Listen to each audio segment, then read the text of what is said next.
Ready. All right, what's going on, everybody? So I'm here with what's your Dawn name Hendricks. again? Yeah, Dawn Hendricks. And this will be the second episode of Coach's Corner. And today we're going to be talking about time management and managing your clients' expectations. So before we dive in, we want to give out a reminder, Hard Knocks, Yep. which is our training event, company-wide training event, starts next month already, February 1st through March 1st on Wednesday. So we had a lot of agents who attended that last year, and we had a pretty good result. Yeah, and I think too that if you haven't talked to anybody who's been a part of it, it is definitely something that you should talk to people in your office who went to it and definitely attend. It is a little bit different format this time. I believe we're doing a different time frame. So Darwin and I are going to send out some video with the details of what that's going to look like. So be on the lookout for that. All right. So time management. So let's dive in. So first things first, I know all of you guys have set schedules that you follow religiously every day and you're disciplined with your time blocking. Yeah, right. So 99% of agents don't have a schedule, which, it's totally normal, right? But for us to maintain balance as well as structure in our business, we have to be scheduled, right? And so if we're thinking about, okay, so how should our day really be broken up? If you break it up into thirds, 2/3 of your day should be dedicated solely to lead generation. Absolutely. And actually, I'm guilty of this. I had to create myself a schedule because it is easy to prioritize the wrong things. So for me, when I started working with you and really focusing on lead time and making sure that I'm focused on that, then the other things in my life, such as things we're probably going to talk about in a little bit, fell into place. So it is critical to have a schedule. It's really the only way I think you can succeed long term. Yeah, well, it provides that stability, right? Yep. And so the other thing you want to keep in mind with your schedule is you want to do the most difficult things first thing in the morning. It's when you're first fresh. It's when you first woke up. You haven't had a day full of problems. So that's typically lead generation, follow-up, prospecting. Get that done first thing in the morning. Absolutely. The other thing is the follow-up that you do during those times.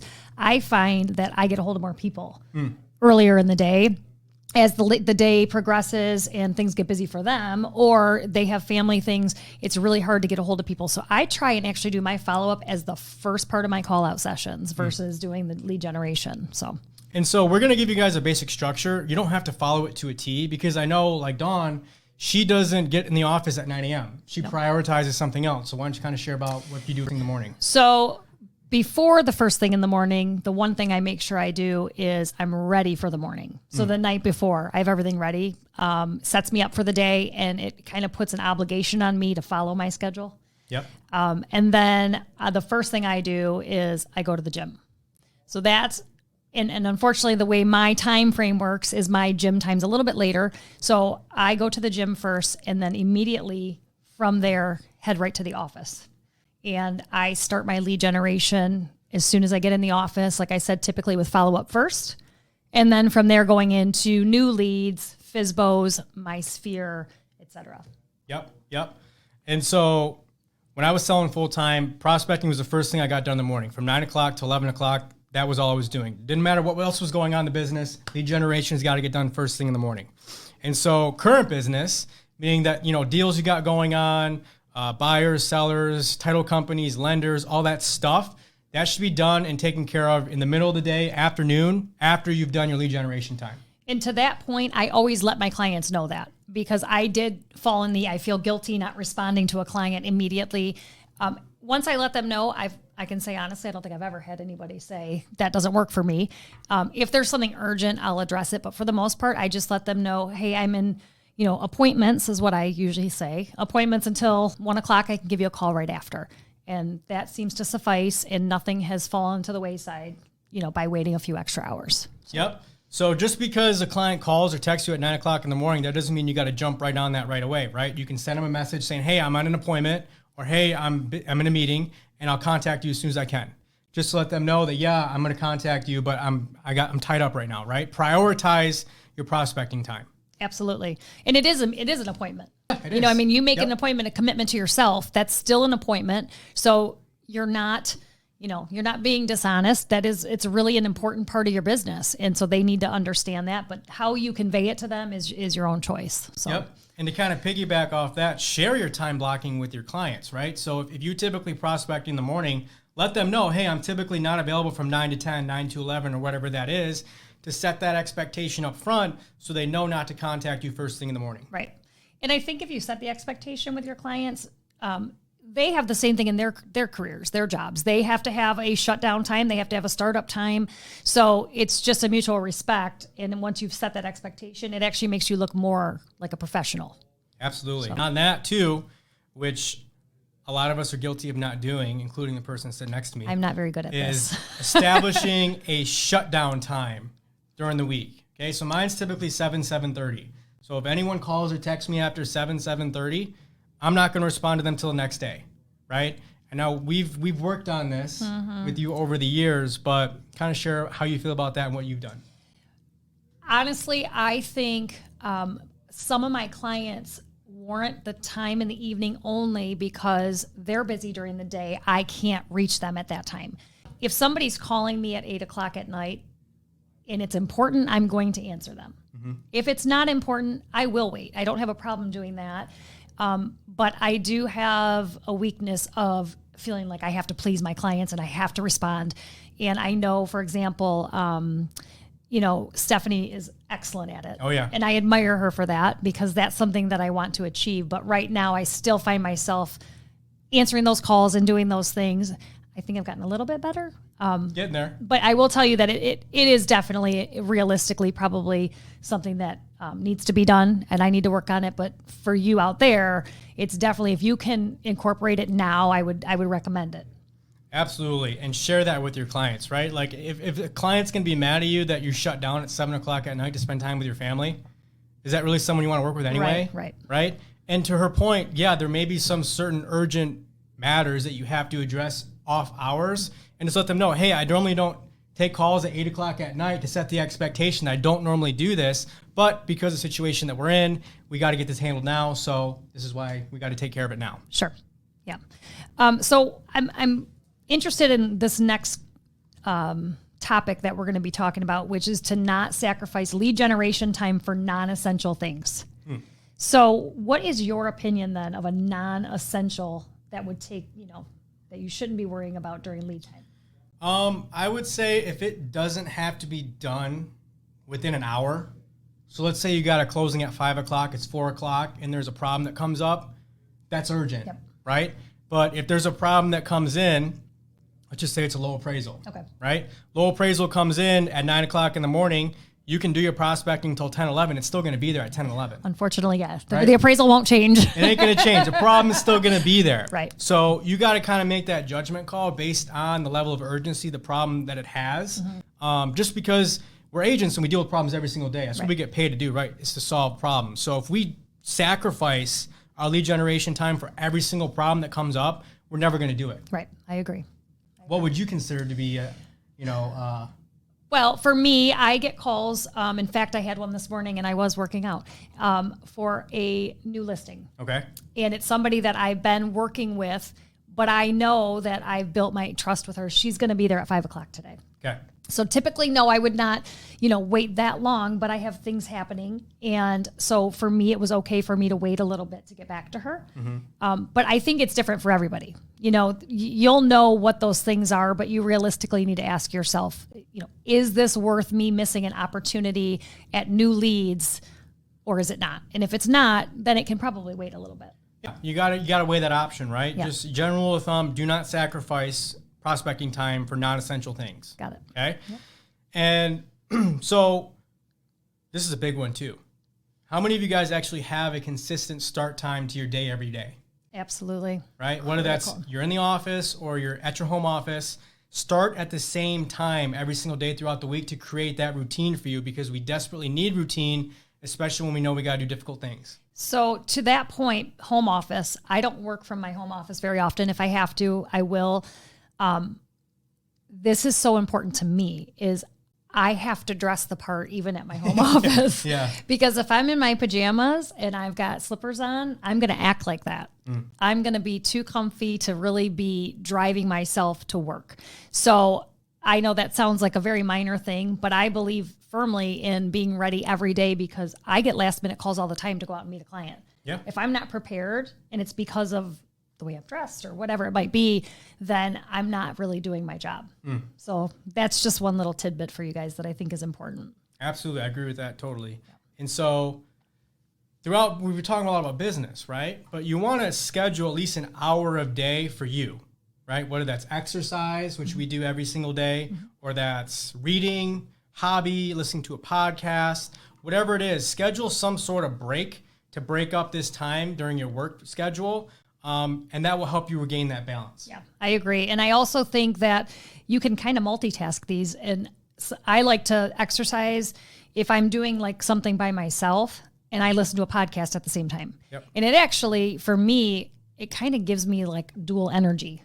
I'm exercising, but I'm also feeding my brain. So I've been really into that lately. And actually that started with the whole video thing. Yeah. I don't know why, but it just did. And I started listening to podcasts and it's been awesome. Yeah, and if you want one of the best podcasts out there, Next Level Conversation podcast, right? Yep. So Amen. There's 4 episodes out there on the YouTube channel. Check those out. And then kind of wrap up time management.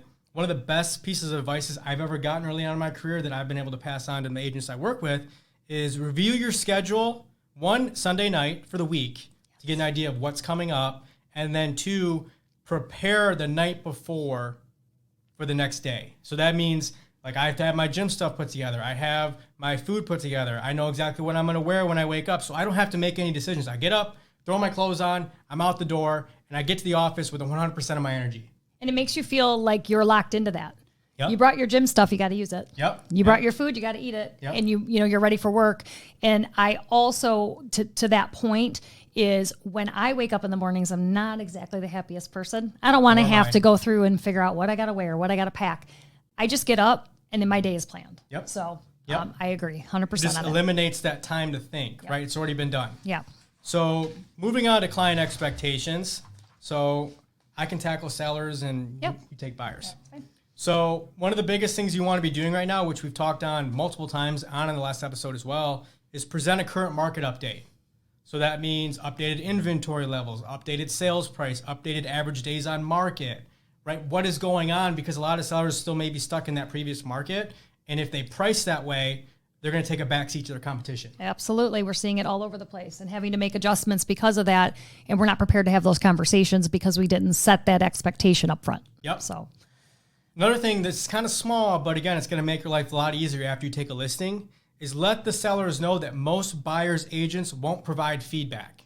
Okay? Yes. Because whenever we get showings, right, they want feedback, and we send out feedback, we text them, we call them, some people won't answer. Yep. So if we set the expectation up front, look, maybe 25, 30% of the agents that come through will actually provide feedback. They won't be shocked when we're not getting that feedback. And you don't want that to reflect on you negatively Yep. because it does. It looks like you're not doing your job. Yep. So you have to make sure you do set that up front for sure. Absolutely. And if the home isn't sold within the first 3 weeks of being on the market, that's the market telling us that we're out of balance.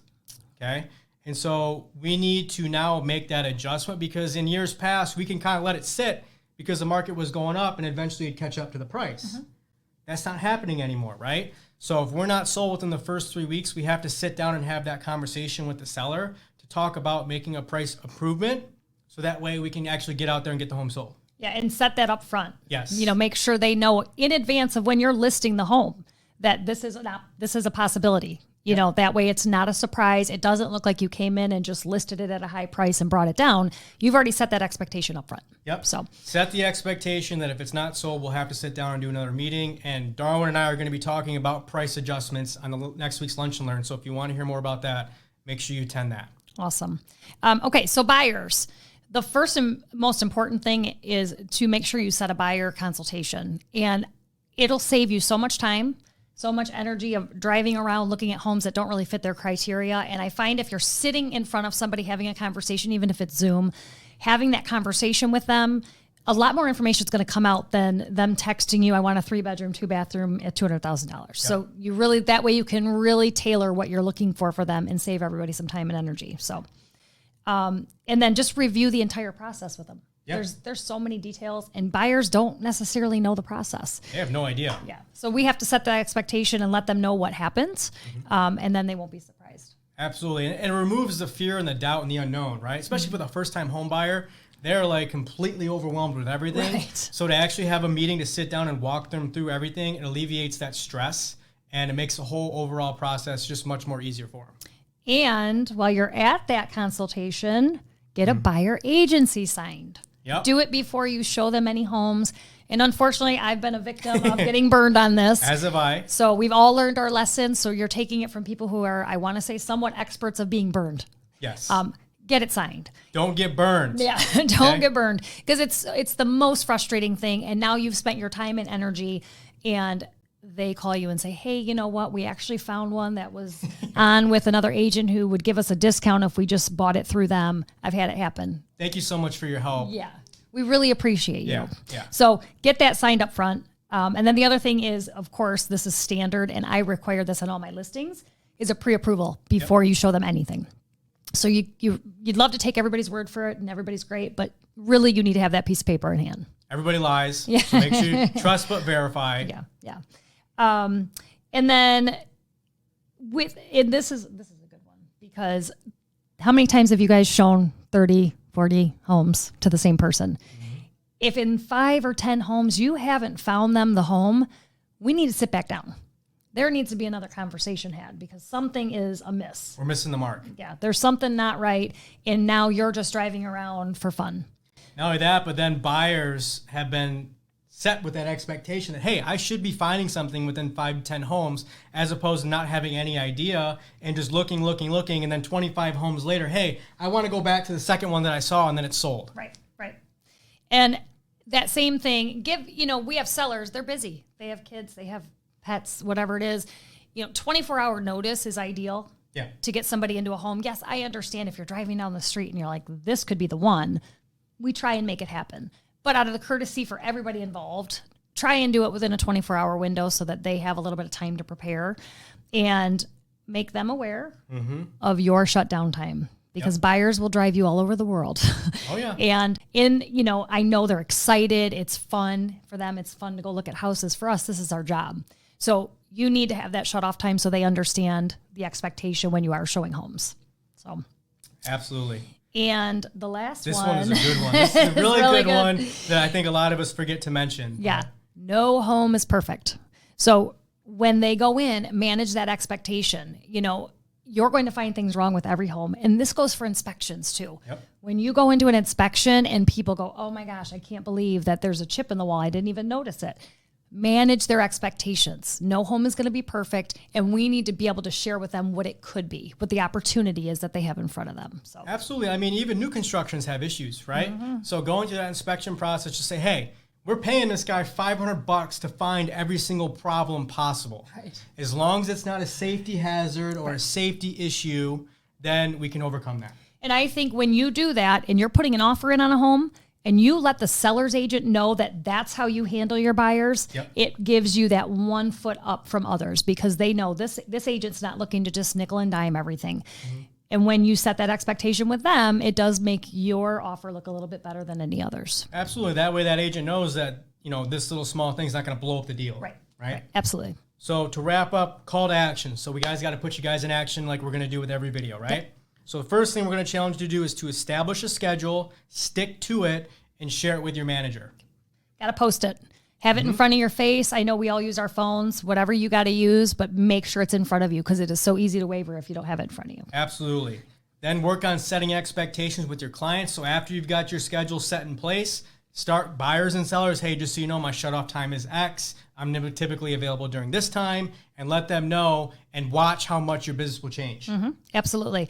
Lastly, have 5 conversations a day, every day from now until January 30th. Just commit to yourself, put it into your calendar. So when you're writing out your schedule, that has got to be in there somewhere. 5 conversations every day for the rest of the month, and you tell us if you don't get any leads or business. Absolutely. So that's it, guys. So that's what we wanted to cover today. Let us know what you guys think. This is episode 2. We'll be doing one every month, and we really appreciate your guys' feedback, and thanks so much for watching. Yep. Have a good day.